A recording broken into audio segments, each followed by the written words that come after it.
तो बच्चों आज की क्लास है हमारी पत्र लेखन के ऊपर। किस पे? पत्र लेखन के ऊपर, लेटर राइटिंग के ऊपर। भाई पत्र लेखन दो तरह के होते हैं, एक होता है औपचारिक औपचारिक और एक होता है अनौपचारिक। क्या? एक औपचारिक एक अनौपचारिक। बेटा औपचारिक के अंदर कौन से आते हैं? विद्यालय को लिखने वाले पत्र, शिकायत वाले पत्र, ठीक है, ऑफिस में लिखे जाने वाले पत्र, इस बेटा कार्यालय में लिखे जाने वाले पत्र, ये सारे पत्र औपचारिक में आते हैं।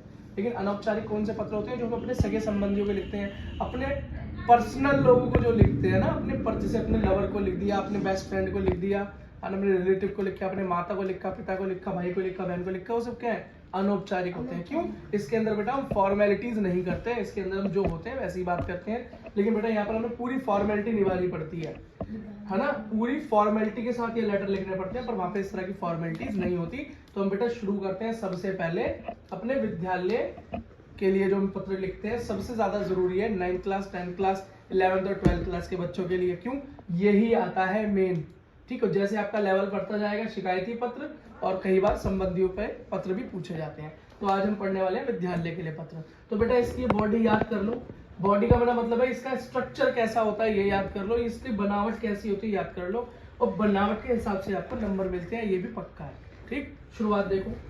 अगर आपको कुछ भी टॉपिक दिया हुआ है, आप विद्यालय के लिए लिख रहे हो, विद्यालय में अगर प्रिंसिपल के लिए लिखना चाहते हो तो प्रिंसिपल, टीचर के लिए लिखना चाहते हो तो टीचर। कई लोग बोलते हैं नहीं जी खाली विद्यालय पे उच्च पद पे ही काम करने वाले को लेटर भेजोगे, लेकिन अगर बेटा आपको काम अपने क्लास के टीचर से है तो फिर प्रिंसिपल को लेटर भेजने का फायदा क्या है? ठीक है बेटा, यहाँ पर थोड़ा सा दिमाग इस्तेमाल करना होता है। मान लीजिए आपको अपने विद्यालय के अंदर छुट्टी का प्रार्थना पत्र ही देना है तो आप प्रिंसिपल को दे सकते हो, इसमें कोई टेंशन वाली बात नहीं है। तो बेटा शुरू में लिखते हैं सेवा में।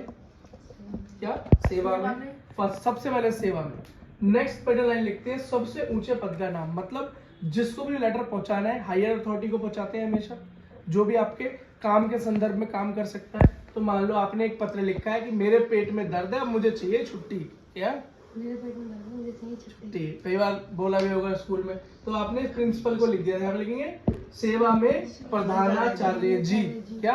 प्रधानाचार्य जी। फिर स्कूल का नाम आएगा, आपका स्कूल का नाम क्या है, फिर आपके स्कूल का एड्रेस आएगा, या नॉर्मल उस शहर का नाम आएगा, या उस गांव का नाम आएगा जिस जगह पे आपका स्कूल स्थित है। ये आपका चौथा पॉइंट हो गया। ठीक बेटा, और इतनी बॉडी लिखोगे तो यहीं पर बेटा आपका एश्योरेंस हो जाएगा, 1 से 2 नंबर आपके टीचर आपको देगा। अगला हम लिखेंगे विषय। क्या?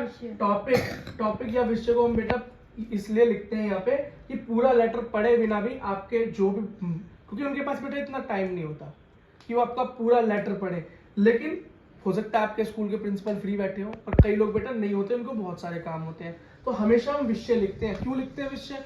विषय लिखने से ये होता है कि बेटा पूरे नीचे लेटर में क्या होने वाले का एक आइडिया लग जाता है। क्या? एक आइडिया लग जाता है। तो विषय में हम क्या लिखेंगे? कम से कम शब्दों में जो हम चाहते हैं वो हम लिख देते हैं। किस बारे में पत्र है? ठीक, तो उसकी कम से कम शब्द क्या लिखोगे? पेट में दर्द के कारण अवकाश के लिए पत्र, छुट्टी के लिए प्रार्थना पत्र, इतनी सी बात लिख देना, ये तुम्हारा विषय हो गया कम से कम शब्दों में। अगला श्रीमान या श्रीमान, या अगर कोई लेडीज है तो श्रीमती, है ना। अच्छा, या सम्मान्य आप लिख सकते हो, है ना। अब महोदय लिख दो। तो बेटा ये संबोधन करना, उनको क्या करना, उनको उनसे बातचीत करना। तो ये होता है बेटा छठा। फिर बेटा हम आते हैं मेन बॉडी पे। ये बॉडी वाले पार्ट्स नहीं है शरीर के पार्ट्स, ये है बेटा इसकी मेन बॉडी, इस पत्र की मेन बॉडी। ये तो हो गई सारी फॉर्मेलिटीज, ये तो औपचारिकता हो गई सारी। ठीक, अगली होगी बेटा बॉडी। बॉडी मतलब जो मेन बात आपको लिखनी है, हमेशा उसे 2 भागों में बांट के लिखना। इसलिए मैंने लिखा है पार्ट 1 और लिखा है पार्ट 2। बेटा सुमित इधर फोकस करो। बॉडी में से पार्ट 1 पार्ट 2। तो इसका क्या मतलब है? इसका मतलब है कि सबसे पहले तो आप शुरुआत में अपनी वो बातें लिखो। हमेशा 2 पार्ट में बांट के लिखना अच्छा लगता है लेटर, और यही एक तरीका भी है। हमेशा क्या करो, 2 पार्टों में बांटो। पहले क्या लिखोगे आप कि क्या क्या आपके साथ हो रहा है, क्या क्या आपकी शिकायतें हैं, क्या क्या आपकी तकलीफ है। ठीक, ये सारी बातें लिख देना, और उसके बाद एंड में लिखना कि आप चाहते क्या हैं। क्या? आप चाहते क्या हैं। तो आप शुरू में क्या लिखोगे? इसमें पेट के लिए दर्द लिख रहे थे, तो क्या लिखोगे कि जी आज सुबह से मुझे पेट में दर्द है, पढ़ने में असमर्थ हूँ, बैठने में बड़ी मुश्किल आ रही है, मैं दवा लेने जाना चाहता हूँ। तो ठीक है, ये आपने अपनी सारी दुख दर्द दुखड़े बता दिए, कंडीशन बता दी, और फिर इसलिए मैं अवकाश चाहता हूँ 5 दिन का। 10 दिन का। अब बेटा तुम्हारे पेट के दर्द का तुम्हें कैसे पता कि 5 दिन में ठीक होगा? क्या पता गैस का ही हो जाते ठीक हो जाए। 5 दिन का क्यों लिखोगे? ये बेटा 5 दिन 6 दिन की छुट्टी हम मानते हैं शादी में। जैसे हमारे घर में कोई फंक्शन है ना, तो हमने क्या किया थी, 5 दिन के लिए छुट्टी दे दो, मेरे बड़े भाई की शादी है ना। तो देखो इसके अंदर हम क्या लिखेंगे कि मुझे ये दे दो जी, मुझे ये चाहिए, और आशा है आप जल्दी ऐसा करेंगे, या नहीं भी लिखो ये बात तो कोई बात नहीं। उसके बाद बेटा क्या लिखेंगे? धन्यवाद। क्या लिखेंगे? धन्यवाद। धन्यवाद के नीचे आपका आज्ञाकारी और आपका नाम, आपकी क्लास, चाहो तो रोल नंबर लिख देना, चाहो तो छोड़ देना। अगर रोल नंबर लिखोगे तो अच्छी बात है, आपका थोड़ा सा और बड़ा हो जाएगा, बोर्ड के महत्व से आपका लंबा हो जाएगा ये और अच्छा लगेगा देखने में। और एक बात बेटा ध्यान रखो, बहुत सफाई से लिखना, गैप देकर लिखना हर चीज में। और उससे भी ज्यादा जरूरी बात क्या है, ये जितनी चीजें लेफ्ट में लिखी हैं इन्हें लेफ्ट में ही रखना, ये उल्टे हाथ से ही आती हैं। इस चीज का बेटा विशेष ध्यान रखना है आपको, ठीक है। तो बेटा एक लेटर बनाकर देख लेते हैं हम। डस्टर, मैं बेटा एक टॉपिक दे रहा हूँ, देखते हैं बच्चे क्या करते हैं।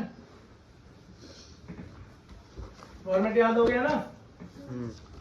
चलो फॉर्मेट याद हो गया तो बेटा ये है, आपके चचेरे भाई की शादी है। मतलब क्या है? चचेरे भाई की आपके शादी, आपके कजन ब्रदर की क्या है जी?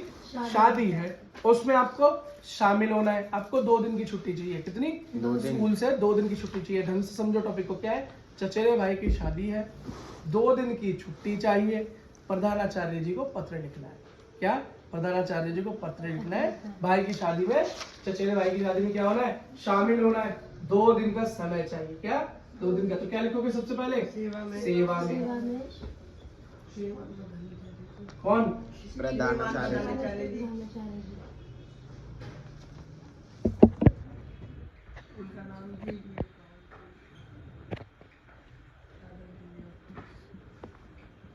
प्रधान आचार्य का आचार्य मतलब होता है टीचर, प्रधान मतलब टॉप टीचर, सब प्रधान मतलब उन सबके ऊपर मुख्य है।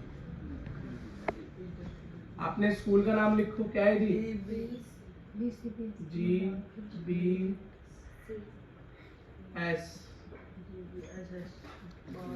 और कहाँ पर स्थित है जी? बाबरपुर में स्थित है। कहाँ है जी? दिल्ली। बस जितना लिख दिया। हमारा पहला, दूसरा, तीसरा, चौथा पॉइंट पूरा हो गया। इसके बाद क्या था बेटा? विषय, टॉपिक, विषय। क्या? गैप दे के विषय लिखना। अब विषय क्या हो गया जी हमारा? चचेरे भाई की शादी में जाने के लिए 2 दिन की। चचेरे भाई की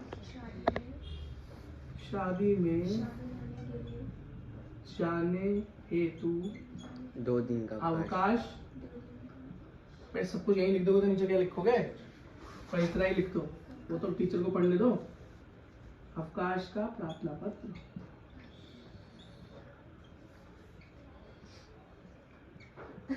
ठीक है, अवकाश के लिए प्रार्थना पत्र। अवकाश का आपके लिए लिख देना यहाँ पे। ठीक है, अच्छा बेटा नेक्स्ट क्या लिखेंगे यहाँ पे? संबोधन। संबोधन। अब संबोधन में क्या लिखना चाहोगे? जो आपका मन करता है वो लिख दो। क्या लिखोगे जी आप? महोदय लिख दे, ये भी अच्छी बात है। कोमा। ठीक है, एड्रेस के बाद फुल स्टॉप, ये चीजें याद रखना। पत्र के बाद फुल स्टॉप, ये चीज याद रखना। महोदय क्या है जी?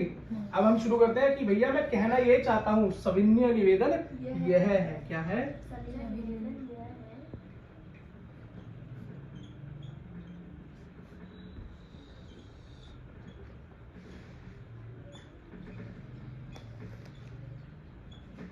है कि मेरे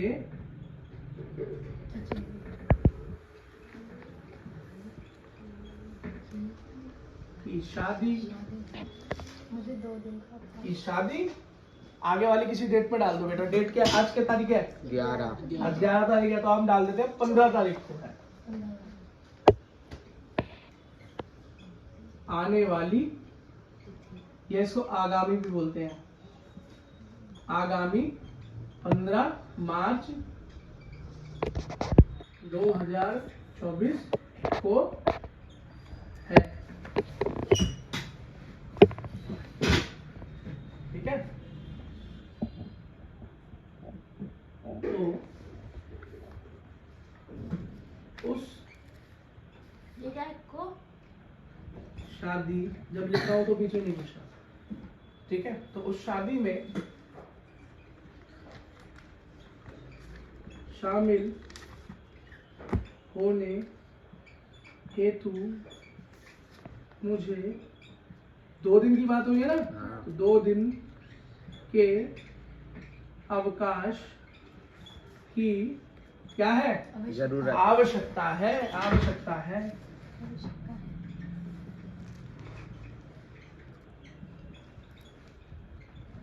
एक बेटा टॉपिक हो गया, ये क्या हो गया, एक टॉपिक हो गया, ठीक है बेटा। इसमें लिंक डाल। अब बेटा अगला पार्ट मैंने बोला था ना बॉडी को 2 पार्ट में बांटेंगे, तो ये पहला पार्ट हो गया। तो आपको 2 दिन की आवश्यकता है। अब मैं क्या लिखूंगा यहाँ पे, कृपया। कृपया करके कृपया करें। मुझे 2 दिन का अवकाश अवकाश प्रदान अब लिखो कब से कब तक चाहिए, ये भी लिखना जरूरी है। 2 दिन कौन से, 15 15 से 17 16। 16 15 और 16 की छुट्टी चाहिए ना, 17 को तो मैं लूंगा। 16 मार्च। अब देखो दिमाग कितना तेज चल रहा है, मार्च को इंग्लिश में लिख रहा हूँ, ऊपर में तो कोई बात नहीं बेटा, बच्चे इमोशंस को समझते हैं, बहुत तेज बच्चे। से 16 मार्च तक प्रदान करें। करें, बात खत्म। फालतू लिखने की जरूरत नहीं है, आप नहीं नंबर मिल जाता है, क्योंकि टीचर क्या चेक करता है, ये चेक नहीं करता कि आपने यहाँ पर क्या लिखा है, वो तो नॉर्मल पढ़ता है हाँ भाई ठीक लिखा है, लेकिन वो चेक करता है कि आपने सब कुछ लिखा है या नहीं लिखा, ये फॉर्मल लेटर्स की फॉर्मेलिटीज पूरी करी नहीं करी, औपचारिकता पूरी करी नहीं करी। सेवा में प्रधानाचार्य जी, इस अपना स्कूल का नाम, स्कूल का एड्रेस, विषय, महोदय, बॉडी, एंड के एंड करना, ये सब ठीक से लिखा है या नहीं लिखा है, इस चीज के नंबर है। एंड कैसे करते हैं बेटा इसका, धन्यवाद। आपकी अच्छी कृपा होगी। धन्यवाद लिखते हैं, क्या लिखते हैं बेटा, धन्यवाद। आपका आज्ञाकारी, शिष्य। आपका आज्ञाकारी का मतलब क्या होता है, जो बात माने। अब वो तो तुम जानते हो, तुम मानते नहीं मानते। आपका आज्ञाकारी, आपका नाम, नाम कुछ भी लिख दो।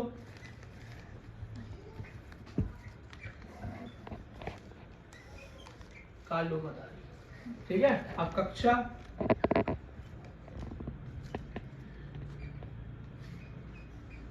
9, पिछले साल भी रह गए थे, ठीक है। और रोल नंबर लिखना चाहो तो लिख देना, रोल नंबर है 420, 420, ठीक है, ठीक है। स्टूडेंट आईडी होगी।